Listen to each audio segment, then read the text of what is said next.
សូមជូនរឿងកំឡោះពីរនាក់ចង់បានប្រពន្ធគេមានកំឡោះពីរនាក់បានខឿនក៏ស្រឡាញ់ចង់បានវាគិតថាយើងធ្វើដោយម្ដេចនឹងបានចៅម្នាក់ឆ្លើយថាងាយទេឯងគិតទៅរកខ្ចីរទេតគោមកបប៉ុន្តែឯងមិនស្គាល់អញបើអញសួរឯងកុំប្រាប់ថារទេចូលឯងប្រាប់ថាចិនតូលថានឹមទៅវិញទើបកំឡោះម្នាក់ទៅខ្ចីរទេគេមកបឲ្យឈប់នឹងបរោះបណ្ដាប្រពន្ធនោះដែលមកដល់ក៏កំឡោះម្នាក់នោះវាសួរថាអ្នកអញ្ជើញមកអាយឈប់និយាយគ្នាលេងបន្តិចសិន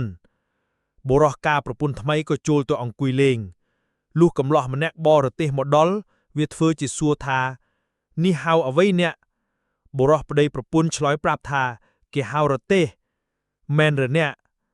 បរោះនោះថាមែនបើមែនអ្នកហ៊ានភ្នាល់នឹងខ្ញុំទេបរោះនោះសួរថាអ្នកឯងមានទ្រព្យអីភ្នាល់នឹងយើងកំឡោះនោះថាបើខ្ញុំចាញ់ខ្ញុំនៅជាខ្ញុំអ្នកបើខ្ញុំឈ្នះសុំតែប្រពន្ធអ្នកបរោះនោះគិតថាប្រកាសជាគេហៅរទេសមែននឹងខ្លាចអ្វីក៏ព្រមភ្នាល់នឹងគេទៅទើបកំឡោះដែលឈោសួរទៅអ្នកបរទេសចង្អុលទៅសួរទៅចន្ទោលកំឡោះអ្នកបរទេសប្រាប់ថានេះគេហៅចន្ទោលចង្អុលសួរទៅនឹមថានេះគេហៅនឹមនេះគេហៅទូកនេះគេហៅត្រាយនេះគេហៅប្រែកនេះគេហៅកង់នេះគេហៅខ្នងកង់នេះគេហៅត្រពងដល់ឆ្លើយរួចសពគ្រប់កំឡោះនោះសួរទៅបរោះជាប្តីថាឥឡូវគេមិនហៅរទេសទេបើដូច្នោះតើអ្នកឯងព្រមចាញ់យើងឲ្យប្រពន្ធមកយើងឬម្ដេចបរោះជាប្តីនោះមិនព្រមដល់ប្រកែកទើបមិនឈ្នះគេដណ្ដើមយកប្រពន្ធទៅបានបរោះនោះមិនសុខចិត្តទៅប្តឹងចៅក្រមឲ្យទៅកោះចៅទាំងពីរនោះមកជំនុំកំឡោះទាំងពីរនាក់នោះវាសោកចៅក្រមកាត់សេចក្តីថាត្រូវចាញ់គេហើយត្រូវឲ្យប្រពន្ធទៅគេហើយបរោះនោះខឹងណាស់ត្បិតគេយកប្រពន្ធទៅបានដាល់ផងយំផងដាល់បន្តិចទៅប្រទះសុភាទុនសាយសួរថាថ្វីបានជាយំបងបរោះនោះប្រាប់តាមដំណើរសពគ្រប់សុភាទុនសាយថាបើដូច្នោះបងឯងកុំភ័យរកតែជែកមកឲ្យយើងស៊ីសិនយើងទៅជួយជំនុំឲ្យបានប្រពន្ធមកវិញបរោះនោះអណាស់ខំទៅរកជែកមកឲ្យសុភាទុនសាយ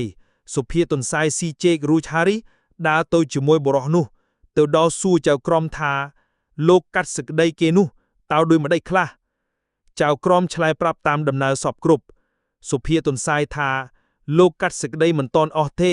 បើដូច្នោះខ្ញុំសូមកាត់សេចក្តីនេះផងឲ្យសុខចិត្តទាំងពីរខាងសុភាទុនសាយសួរកំឡោះដែលយកប្រពន្ធគេមកនោះថាអ្នកទាំងពីរនាក់កាលភ្នាល់គ្នាថាដាក់អ្វីបុរសនោះឆ្លើយថាដាក់ប្រពន្ធសុភាទុនសាយសួរទៅកំឡោះនោះថាត្រង់ណាហៅប្រពន្ធបើអ្នករកឃើញយកទៅចោះបើរកមិនឃើញទេឲ្យប្រពន្ធទៅគេវិញទៅកំឡោះនោះចាប់ត្រង់ដៃសុភាទុនសាយប្រាប់ថានេះគេហៅថាដៃទេវាចាប់ត្រង់ជើងសុភាទុនសាយថានេះគេហៅជើងទេវាចាប់ត្រង់នេះក៏ថាមិនមែនត្រង់នោះក៏ថាមិនមែនហើយប្រាប់ថារួមទាំងអស់គ្នាទៅទើបគេហៅប្រពន្ធឯរទេក៏ដូចគ្នាគឺគេហៅចន្ទួននឹមទូកត្រាយប្រែកធ្នង់ត្រពងរួមទាំងអស់នេះទៅទើបហៅថារទេសបើដូច្នោះឯងយកប្រពន្ធគេមិនបានទេឲ្យមកគេវិញទៅសុភាទុនសាយឲ្យកំឡោះនោះយកប្រពន្ធមកវិញសុភាទុនសាយស្ដីឲ្យលោកចៅក្រមថាបងកាត់សេចក្តីនេះស៊ីតែសំណូកគេគ្មានត្រង់តាមព្រះច្បាប់សោះ